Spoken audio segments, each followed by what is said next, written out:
Ayan. Ayan na po mga amigo. Ang pinaghirapan, pinagbentahan ng kalabaw ni Marvin. Yung bahay na to mga amigo, ito yung naging reason kung bakit ako nagpagawa. Di ba Bel yun? Kaya naging pagawa ako ng bahay. Sabi ko, ang laki ng bahay, ang ganda. Sabi ko gano'n, sana magkaroon ako ng ganyan din. Tapos ilang days. Hapon na po mga amigo dito sa San Roque, San Isidro Neve. San Roque ba to? Calaba pala. Puro Diwara. Sino nagsabi Diwara? Sino madiwara? Sino daw mo din? Ay, ba't ako naging madiwara? Kasi nakatanong yung tanong. Kasi malay kong tanong. Tanong. Lagi saan tayo pupunta? O ikaw din na diwara. Ba't ikaw tatanong ka rin? Di ba diwara ka din? Diwara ka. Ang bahay din. Ito lang. Dagat? Sa dagat daw. Magandang araw po sa inyong lahat mga amigo. Nandito po tayo sa bahay nila kuya. Asan si kuya? Wala. Kuya ni Marvin. Ay kuya ni Awe. So andito po tayo mga amigo. Meron po akong papakita sa inyo na napakalaking Ma'am. surpresa na kung saan ay sinamsam ni Sinamsam. Samsamin lahat ng Samsamin ang makikinabang. Samsamin lahat ng pakikinabang. Andiyan na ba tayo? Nako, ayan po mga amigo. So, for today's video, nandito po tayo mga amigo sa may ay, ang daming kawayan. Ang ganda ng lupa. Oh, saan ba? Dito ba? Ere. Ay, yung merong ano? Ay, hindi yung ano? Hindi ito? Asan ba? Ay, dahil nga, mag-ano tayo? Belgian, halika. Pakisukat yung mga. Pakisukat nga. Bebong nga. So, tapos na po yung video. 2 minutes, pinakita na. Ano na? Mali na dahon. Ay, tapos na matapakan yung dahon. So, nandito po tayo mga amigo sa may Calaba. Calaba to, di ba? Calaba, San Isidro, Nueva Ecija. Nasaan tayo? Saan daw tayo? Sa bundok. Dami mo namang alam. Sa bundok. Bebong, ang dami mong alam. Dami mo daw alam. Konti lang. Oo. Asan? Eto. Dapat ang puno. Ay, yung merong mga, ano. So, ito rin yung binibenta. Asan ito? Dito ba kayo nangangahoy? Ito ba yung merong ano? Kanino itong ano, yung may ganito? Iba na may ari. Yan, dati kay Kuya, kay Kuya Michael. Yan yung binenta. Binenta niya, pinampagawa niya ng bahay. Yun. Oo nga eh. Tapos na ba kay kuya? Tingnan mo natin. Walang tao dyan. Nakasarado? Ay, sayang. Sana nakita natin. Oo. Patapos na ba? Hindi pa, wala namang gumagawa, paano matatapos? Ay, gumagawa. Ay, stop. Ito dati yung sa kuya mo. Dati, ito yung sa may kabad ni Awi dati, binenta. Ngayon, ano ba to duhat? Hindi, ano lang eh. Walang silbi? Walang silbing po. Pang ano lang, ano? So, meron pong lupa. Bebong, ano ka? Yan na. Saan mo ta? Agad ka yung snake dyan. May snake dyan. Anong wala? May snake dyan. O paano ba sa'yo kayong ano? Hawak mo ang... Ay ano? Bebong, sa'yo ka nga bebong. Paano ba hawak mo ang beat? Ay, ayoko. Sabi ayoko. Ayoko daw. Eto. Ilang square meter to? Eto 300. O asan naman yung 200 square meter? 200 square meter ba? Asa yung mohon? Ipakita mo ang beat. Asan na? Asan niya? So meron po itong lupa. O may lupa ito mga amigo. Papatuturo ko sa inyo. Aray. Ito lupa. Ito ba? Yan yung mohon. Ay, puno? Hanggang saan? Hanggang saan? Ayun sa may pader. Saan pader? Ayan. PS, pahabol po. Hanggang sa PS. So hanggang dito sa puno. From puno to PS. Ano ba yung sabihin ng PS na to? Pusuan. Personal ano? Personal sign. Ewan ko, hindi ko alam kung ano ang ibig sabihin ng... Hanggang sa kanya. Hanggang saan? Hanggang saan nakatayo ka? Hanggang saan? Tapos hanggang saan? Pa ganun siya. So, sino nagputol dito kayo? Hindi, putol na siya. Saan daan? Asan yung right of way? Ay, yung gitna na yun. Ito magiging right of way. So, saan? Okay. Tapos saan, daan na yan. Saan?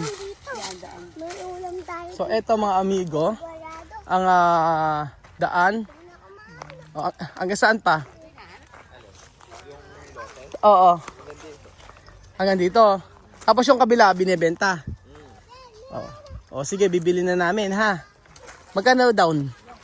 180 180. Bejun, 180 daw ang down. down Down payment. payment. Kaso paano title? After mo mayaring babayaran. 3,000 di ba? Per square meter? 3,300. Ito. Hanggang dito, pero yung next, mas mura na yung padulo ng padulo. Mas mura na. Yung gawi doon, Bakit? kasi malayo ka na sa highway. Hindi na nabenta nila ito. Busa yan. Ang susunod na ito. Yung ako, meron na din po ditong kasunod na 3. Saan? Dito, katabi ko. Meron na. Yung susunod, mas mura na. Yun ang ibebenta ngayon. Sige. Sige. 3,000 na siya. 3,000 na. Sabing ganon. Dapat Pero nagkatabi kung saan- tayo.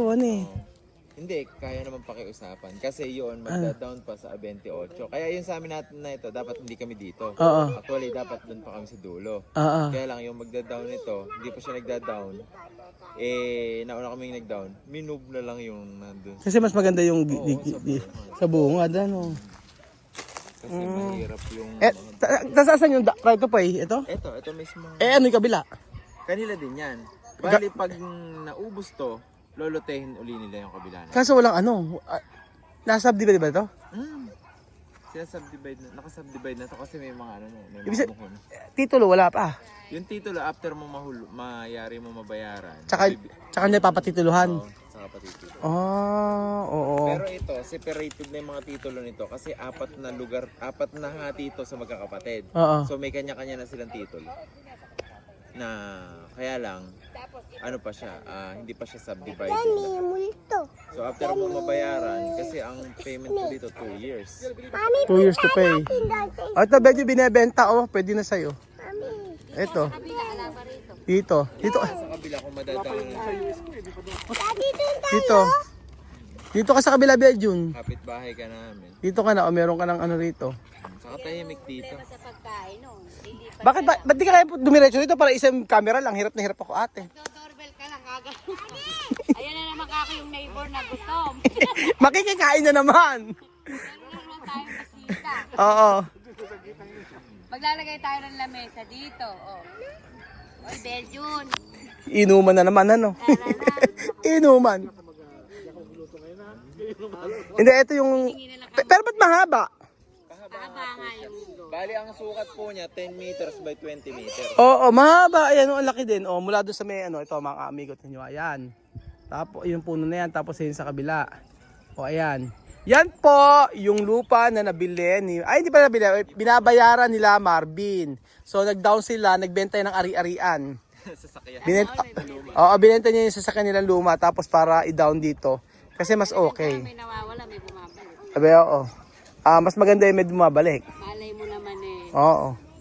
mas higit pa rin bumalik. Kaya nga sabi ko nga, di ba, ito mabibili. Pwede na patayuan. Pwede na po.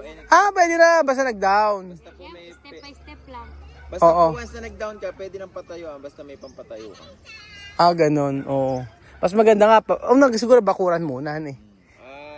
Ayun, kuha kami ng mga kawayan. Kaya Kaya kamukha na kain nito. parang gano'n yung kabila. Oo, maganda na ganito. Ganyan muna. Basta maayos lang yung pagkakala. Tapos pagkayari. Siguro, next year or makaipon ako. Oo nga para masimulan nyo. Kasi pagka meron ng bakod dyan, kahit ganyan lang, tapos pagkayari, matayuan mo. Kasi hanggang di mo sinisimulan, ala na. Oo.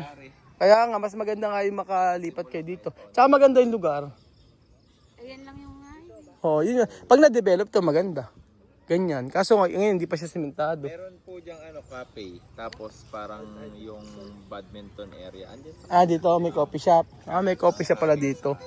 Kaya nga. i-develop na to yung ano nito. Ano ba yung sa dulo na to? ganito po, lote. Mahaba. Mahaba. Oh, Okay pa rin kasi ito yung ano. hektarya itong lote. O kasi in the future, mamahal din yung lupa na yun eh. Palalo pag na-develop to. Before, yung Okay, kalakuya, nakuha kuya, nila. magkano lang yan? 1,000 lang nila nakuha yan. Per square meter. Tapos nabenta niya na ngayon, 3,500 ba? 3K. 3,000. Dapat pala. Kaya pinag-umpisa naman niya. Yun yung pinapagawa niya ng bahay. Yun nga. Kaya nga maganda talaga meron makabili ka ng lupa.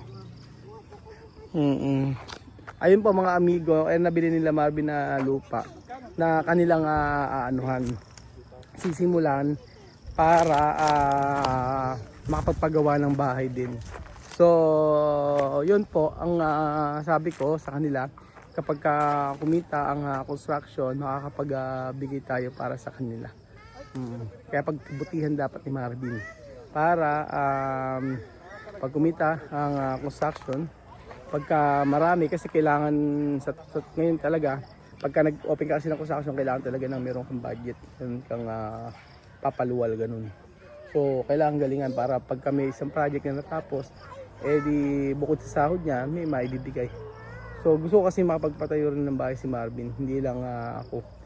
Gusto ko rin siya kasi hindi habang buhay, syempre sa edad niya 30, so at least nag-start na siya, di ba? Makapagpagawa lang siya dito. Actually kahit niya kubo nga lang maganda na eh. Kung sa panimula yung maglagay ka ng kubo dito, masaya ka, at least masasabi mo sa'yo yung lupa, di ba? Sa'yo yung lupa na to, at least mas komportable. Oo. Kaya nga. At saka mas magiging komportable kayo dito. Di ba? Kesa sa... Kasi may sarili ka din talaga. Oo, may sarili. Ito nga tayo. Makakapag-umpisa rin ka. Oo. Step by step lang. Kaya nga. Na mainit. Oo. At lagyan mo nga lang to ng ng bakod. Tapos pagkaya maglagay ka ng kubo. Mambabataris ako papabakura. Saan? Ere? Ayun naman pala eh. Oo. Yung cyclone wire lang. Nilagay mo. Tapos pagkayari ayun pwede ko muna mga kawayan? Ako, kukuha nga kaming kawain. Alam, start ka ng lagis mo lagay ng kubo. Ang ganda. Kukunin yung kubo niya. May kubo. May kwarto. Hindi, maganda nga mabakuran mo. After mabakuran yun, magpa-start ka. Tapos yung poso, di ba, like kinuha mo. So, Kapitbahay kasi namin may poso. Ayun na may poso. may poso ni kapitbahay. So, yung poso ko, kinuha mo. Sponsoran mo na yung poso ko. Ano? Sponsoran. Binigyan ko na kasi yung poso ko, di ba? Kabut poso, tutulo ba yung walang tubo? Di bungkalin mo ng bungkalin. Total naman Hindi freak. yung tutulo na walang tubo. Kuya Bel, gumaya ka. Tatayo tayo ng poso. Tapos may mga manggahan pa rito. Mangga na to. Dito sa pala to, walang nagbebenta. Susunod yata, kapatid naman niya may Kapatid naman niya ibebenta. Oo, maganda sana ito, mabili. Yung manggahan. Sa ngayon, ganun muna ibabakod namin. Maganda na nga yung ganyan bakod. Ganda ibabakod nila, madam. Tapos magkukubo. Oo, di ba? Unti-unti. Oo, ganda mo ng kao. Ganun mo, wag sa picture. Ayan na. Bigyan ko muna kayo sabay kayo ni madam. Dala nyo, pa kayong tatlo. Pipicturean ko kayo. 1, 2, 3. Ayan. Ayan na po mga amigo. Ang pinaghirapan, pinagbentahan ng kalabaw ni Marvin. Alam niyo po ba mga amigo, meron ako sasabihin sa inyo. Ayan, may sasabihin ako sa inyo. Ito kukwento ko sa inyo. Sa totoo lang, alam niyo kaya ako nainganyo na magpagawa ng bahay. Ito po yun. Ano Kuya Beljon? Kaya ako nainganyo magpagawa ng bahay, di ba? Kasi yung kapatid ni Madam, mga amigo ay nagpagawa ng bahay at na challenge ako na magpagawa ng bahay. Kasi sabi ko, ang liit ng bahay namin. Sabi ko gano'n. Tapos hindi na kami kasya. Tapos nakita ko to, nag-umpisa nakipag-birthday niya at ako doon. O yung basta pinuntahan ko sila Marvin dito. Nakita ko yung bahay na to. Pero ayan, hindi pa naman doon sila tapos, sabi ni Madam. Pero itong reason, kaya ako na-challenge na magpagawa ng bahay dahil dito. Ayan. Itong bahay na to mga amigo. Charan! Bahay na kapatid ni Marvin. Oo, di ba medyo natin laki-laki tayo dito, no? ito yung naging basihan. Yung bahay na to, papakita ko sa inyo mga amigo. Ito yung naging basihan. Kaya tayo paggawa ng bahay. Ayan, itong bahay na to. Ano ba yun? That time, pumasok tayo dito mga amigo yan. Ayan, yung bahay na yan, Yung bahay na to mga amigo, ito yung naging reason kung bakit ako nagpagawa. Isa, di ba Bel yun? Kaya naging pagawa ako ng bahay. Sabi ko, ang laki ng bahay, ang ganda. Sabi ko gano'n, sana magkaroon ako ng ganyan din, ganyan din. Tapos ilang days lang ilang days lang nagpasukat na ako kay Marvin. Sabi ko, kung hindi ako magsisimula, wala akong matatapos. Sabi ko gano'n. Kaya sabi ko, sige, Marvin, sukatin mo. Ito kasi is parang, kung hindi ko nagkakamali is nasa 100, parang gano'n, nasa 100 yata ito. 100 square meter. Nalalakihan na ako. So, syempre sabi ko, gusto ko pa mas malaki. Yung kaya nagpinagawa yung bahay, nasa 150, 160, 160 ganun. Bukod pa yung nasa taas, siguro sa mga nasa taas, parang 170, parang ganun. Kaya, sabi ko ganun, sige, magpatayo na tayo ng bahay, magsimula tayo unti-unti. Hanggang sa, ayan, di ba, halos patapos na yung pinapagawa natin bahay. At ganun. So, kapag meron kayong gustong gawin mga amigo, i-challenge yung sarili nyo na magagawa ko to. Kung hindi ka mag-i-start, hindi ka makapagpapagawa. Kung hindi ka magsisipag, hindi ka rin makapagpapagawa.